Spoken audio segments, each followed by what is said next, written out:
Depuis 1969, il est là, il impose, il est là et il veut rester. Donc finalement, tout le travail qui a été abattu par les pères de l'indépendance, c'est pour qu'on ait à la fin une dictature. Donc nous sommes passés de l'indépendance à la dictature. Et j'aimerais qu'on arrive à comprendre ça aujourd'hui. Moi j'ai toujours dit que chaque génération doit se battre, doit mener le combat qui est le combat de son temps. Le mien, ce n'est pas contre M. Sassou. Ça aurait été quelqu'un d'autre, ça aurait été la même chose. Mais simplement cet homme cumule peut-être par sa passion du pouvoir le maximum du temps d'indépendance de mon pays. Et moi, ça me pose un problème. Et il veut encore rester là, il ne veut pas partir. Mais moi, je vous dis, je vais prendre une de ces vaches à Oyo, je vais le mettre dans un chariot, je vais le renvoyer chez lui. Parce qu'il pense qu'il est là, qu'on ne peut pas le déboulonner, c'est faux. C'est une guerre mentale, mes frères. C'est une guerre mentale, il ne va pas la faire par les armes. Nous devons lui dire, ne vous découragez pas. C'est notre pays. Qu'est-ce que nous allons laisser à nos enfants? C'est vrai que nous sommes ici, nous mangeons notre semoule, nous sommes bien. Mais pensez à votre ADN. Vous avez des enfants, des frères, des cousins qui restent là. Quand il n'y aura plus de pétrole et de bois, quelqu'un l'a dit ici, qu'est-ce qui va rester à ce pays? Donc aujourd'hui, c'est un moment de réflexion. Quel est le bilan de 54 ans d'indépendance? Nous avons accumulé des centaines de milliers de milliards pendant toute cette période. Il y a eu beaucoup d'argent. Attendez, si un homme qui a 1 milliard construit la même maison qu'un homme qui a 100 000 francs, il y a un problème. Monsieur Isidore Aytona me disait que le Congo a brassé pratiquement 3 fois le budget de Paris. C'est-à-dire plus de 100 milliards de dollars. Mais qu'avons-nous au Congo qui expliquerait qu'il y ait 100 milliards de dollars aujourd'hui investis dans notre pays? Vous me direz, oui, on est contre Sassou. Non, mais on n'est pas contre Sassou. C'est pas ça. Entre le rapport de ce qu'il a engrangé en matière d'argent et de moyens et ce qu'il nous fait maintenant à la fin, des petites routes par ici, des brouillons de cases présidentielles là-bas, ce n'est pas ça qui va développer le pays. Donc moi je pense qu'aujourd'hui il faut qu'on se lève tous. Et moi je vous le dis. Moi, je vais vous dire, au moment où je voulais créer un discours, je me suis endormi, j'ai fait un rêve. Je vais vous raconter mon rêve. Et vous allez le trouver peut-être étrange, mais c'est pas grave. Je rêvais. J'ai vu un homme venir en soutane, c'était quelqu'un, je le voyais, je dis mais c'est qui ce type? C'est un prêtre. Et je vois Youlou. Filmer Youlou. Attends, quand je dis non, il faut me parler en lari, je ne comprends pas toutes les langues, il faut me parler en français. Oui, je suis venu vous voir parce que j'ai quelque chose à vous remettre. Qu'est-ce que c'est? Une calebasse. Ah, mais qu'est-ce qu'il y a dedans? Ah, mais il faut regarder. Je regarde. Mais ça sent. Je dis oui, il y a un peu de terre au fond, mais au-dessus, il n'y a que des larmes et du sang. Je dis, ah bon, qu'est-ce que c'est? Je dis, mais c'est les larmes de ton peuple. Voilà, nous, on s'est battu, cette calebasse, on s'est battu à l'indépendance, et elle était à moitié pleine de terre. C'était la terre de la liberté.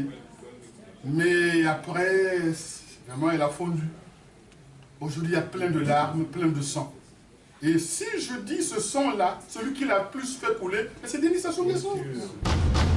Est-ce que je dois vous rappeler la mort de Ngouabi, qui a été peut-être le premier assassinat?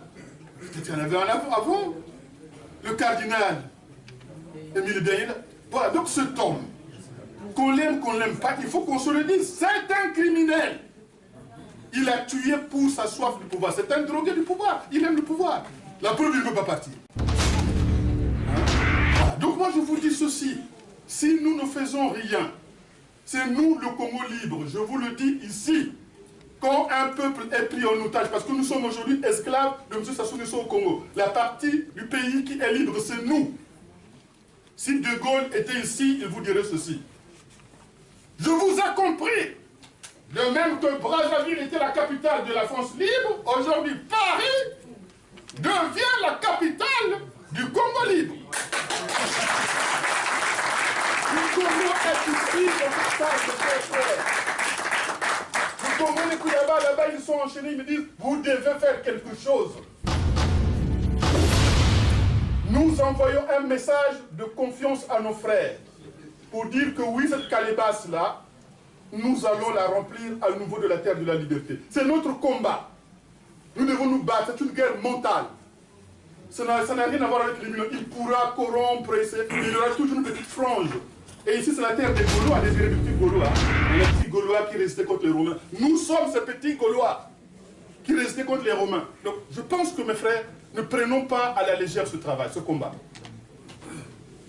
Les Machois se sont battus exactement comme nous. Ils n'avaient pas, ils avaient en face d'eux la puissance coloniale, l'empire français. Ils n'espéraient même pas obtenir l'indépendance. En 1944, il y a eu la conférence de Brazzaville, ils n'ont rien obtenu. Mais ensuite, les pressions aidant, il y a eu en 1946 la fin du travail forcé, etc. Ça s'est joué progressivement. 1949, la loi cadre de défer. Ensuite, en 1958, le référendum constitutionnel. Enfin, l'indépendance, la proclamation de la République en 1958, le 28 septembre.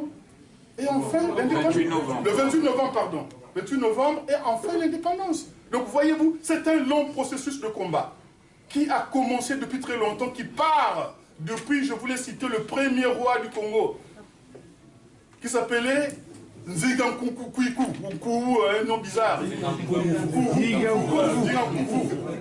Le premier qui s'est opposé aux Portugais, qui a été tué. Donc moi je pense que nous devons faire le travail dans notre génération. Et mon frère Patrick Eric Mapouya l'a toujours dit, nous sommes le Congo. Donc moi je n'ai qu'une parole à vous dire. Nous sommes le Congo libre, nous sommes le peuple, nous sommes le pouvoir. Je vous remercie.